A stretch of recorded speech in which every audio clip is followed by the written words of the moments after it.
community, I'm Pam, and thanks for tuning into my channel.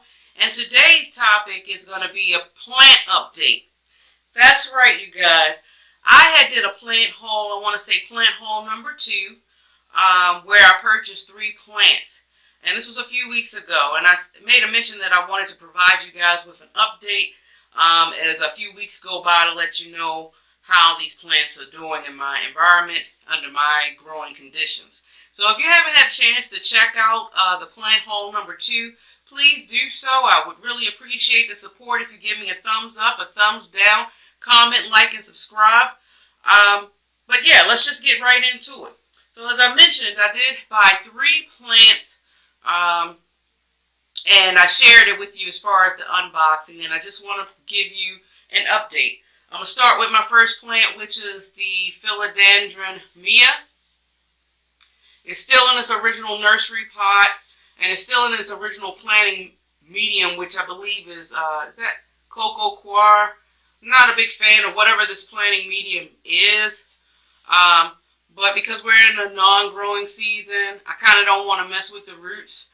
I don't really plan on actually changing this mixture out until the next growing season, or if by chance, if I happen to see that this plant is declining in some kind of way, I may just go ahead and do an emergency repot. But so far, it's been pretty much staying the same. I can say that I have received a new leaf. This is a new leaf right here, and I actually have new growth coming out right there. If you can see that, this point right there. So it's been doing pretty good. I haven't lost any leaves or anything like that. But traditionally, as far as like transportation, I want to say that philodendrons overall is probably one of the easiest plant species, so to speak, that could actually be transported from one state to another or in the mail without it being I guess completely destroyed or partially destroyed, but no issues at all. And this is still a beautiful plant. I enjoy it. I can't wait to see it grow to its fullest potential. Now, my second plant was the plant that I really had initially wanted to even do a plant purchase, because this is a Calathea, and I had made a mention in the plant haul with you guys, if memory served me correct, how my experience with Calathea when I became a new plant parent and my pitfalls with that. And so now, because I felt that I've gained some form of confidence with taking care of my Marantas, I wanted to branch out and try my hand again in a Calathea. And the Calathea that I got, you guys, is the Calathea Rattlesnake. And as you can see, it's in the prayer-like position because it is evening time.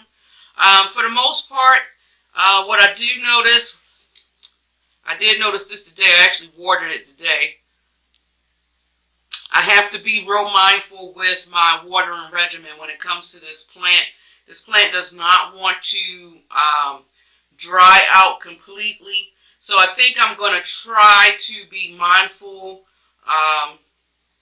to water this like I do my Marantas, to try not to let it dry out. At least let it dry down to about 1 inch of the soil before I give it some more water. And also possibly bump up my humidity, or make sure that I keep it in my plant room where I do have my humidifier running. But as you can see, outside of me, I missed the watering. And this is the reason why you see the crispiness of the leaves, because I forgot to water this plant. So it's a fault on my end. But it's still, even though I have this one crisping leaf, it's still been kind of forgiving, because if you look at the leaves, it's really it hasn't crisped up or anything like that. And these leaves, the texture of the leaves, they're a lot softer than I expected it to be. I don't know why. I thought the pattern kind of like gave me a thought that this plant should be a little bit thicker in texture, but it isn't. So I'm real surprised there. But I just love, like I said before in the plant haul, I love the colors that it provides on the front. And I am a sucker for that beautiful pink backing, or any form of a pink reddish color. I'm maroon.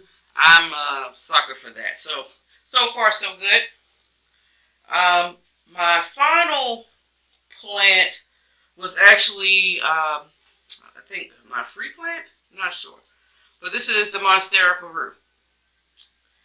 And if you have watched my plant haul, number 2, when I unboxed this, this had more leaves, guys. So it had, I want to say, a total of maybe 4 leaves. And now we're down to 1. And let me explain to you guys what actually happened. So after I unboxed it and shared with you guys that I got this plant and I was in awe about the size of the leaves, the color, and my plans of actually taking this plant and combining it with the other Monstera Peru that I initially had to make it a fuller, bigger plant. I say about a week went by and I noticed that the plants, the leaves was curling like this, and they were starting to slowly decline, and I did not know why, because I actually had this plant sitting beside my other Monstera Peru. It was getting the exact conditions as far as light, water. I did nothing different with this plant that I have done with my original Monstera Peru. And I said, you know, I just found it hard to believe that it was something that I was doing. And it made me investigate, which I'm glad I did. I investigated. I pulled the plant out of the roots, out of the, not the roots, out of the pot. And lo and behold, you guys, this leaf was the only one that actually had a root system. The other leaves did not even have a root system. And I was like, oh my goodness, that's why. So, you know, is it something against the grower? I don't take it as a hit from the grower necessarily, because, you know, sometimes we just don't know what's going on in the bottom of the pots. And I think we can all take a risk or a chance when we're ordering online, whether it's within the country, overseas, or wherever the case may be. We may take a chance. I'm just glad that I was able to catch it early on where I would be able to do something about it. So, what I did do, and I'm going to share with you guys, is I put this back in the planting medium that it was in, and it seems to be fine. There's nothing going on with the this particular leaf. It had a very long, healthy root system, this particular leaf. So I wanted to see if I could bring back the other leaves from the dead. So I did 2 different type of things. Oh, shoot. One is I just threw 2 of them in my little jug that I keep like my propagations. And I did want to share with you. I'm going to take the 2 out. So far, and I think these been in water for about a week and a half, maybe 2 weeks now.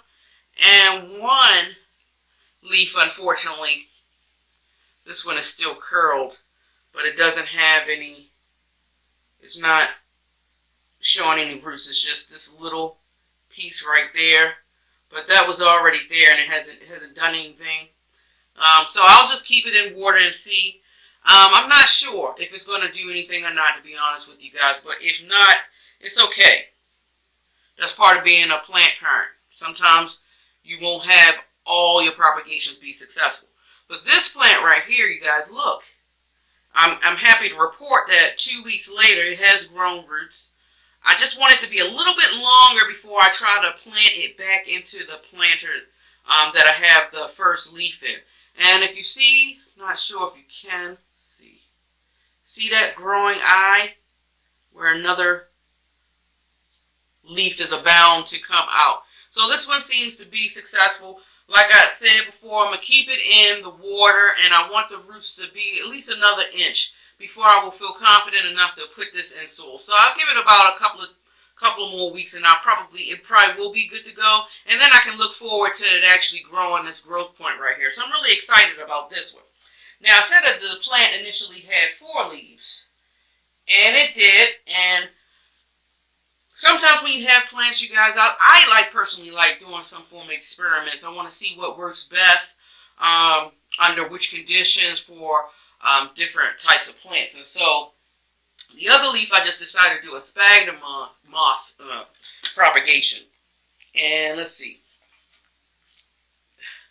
This was actually my biggest leaf that I have in this small little container. I probably need to put it in a bigger container. But sometimes you use what you have for the moment, right? So, let's see. I don't think it took, yeah.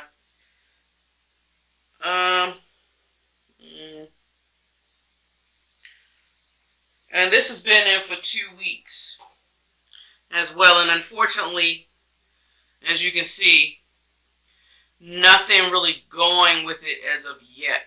I'm not giving up hope though. I did dip this, that's why it's white. I dipped it in some rooting hormone. And I might have to, my sphagnum moss feel a little dry. So I think I'm going to give it another little spritz. Put it back in here. And I have it sitting, this container actually sitting in my sunroom. And it's sitting kind of like underneath my Sansi light, where it's getting that light as well as some heat. So, but the sphagnum moss, it doesn't feel as moist as it should be. So I think I'm going to spritz this. And now that I look at it, because I'm actually checking it the first time with you guys, I don't see much condensation. I see some, but not as much as I normally would see when I do my little propagation boxes. So I might have to just spritz this down and just maybe keep an eye on this a little bit more closely than my propagations that I have in water. So yeah, so even though, am I mad about the Monstera Peru? Not necessarily, because this was a promotion where you buy a plant and get a plant for free. And lo and behold, the Monstera Peru happened to be my free plant. So even if I lose it, did I lose out? I don't want to lose it, you know. I do want to try to grow it to its fullest potential, which I do have confidence that I'll be able to bring it back, put it in this soil medium, let it get acclimated for some time, and then hopefully when the growing season starts in the next few months, I'll be able to take that opportunity to combine both plants if I see that both plants are doing healthy. So one lesson that I did learn is sometimes you need to be a little bit more hands-on with your plants when you buy them. Whether when you first receive the shipment, you may, even if you don't want to disturb the root system, it may be in your best interest to at least pull the pot out of the soil, or the plant out of the pot, so you can take a look at the soil, take a look at your root system, see what you're actually working with. Because sometimes we don't do that and we let plants go into their normal habitat and they start declining, and we instantly think that it's something that we have done. When initially, in this case, the plant didn't really have much to be able to be viable off of. But, you know, luckily for me in this instance, I caught it enough in time. And we'll just see where it goes. You know, that's part of being a plant parent. So, you know, when we have declining situations with plants, we want to take that opportunity as a learning opportunity, you guys. And we can learn from and hopefully grow. So, yeah. So, that's my update on my 3 plants. I hope you really like this. I appreciate you hanging along and watching me share these plants with you guys. But as I say all the time, if you love foliage as much as I do and you love listening to planty things, definitely hit the subscribe button. You can give me a thumbs up or a thumbs down. Please comment, like, and share. Enjoy your day wherever you are in the rest of the world. Until next time, guys, much love. See you later.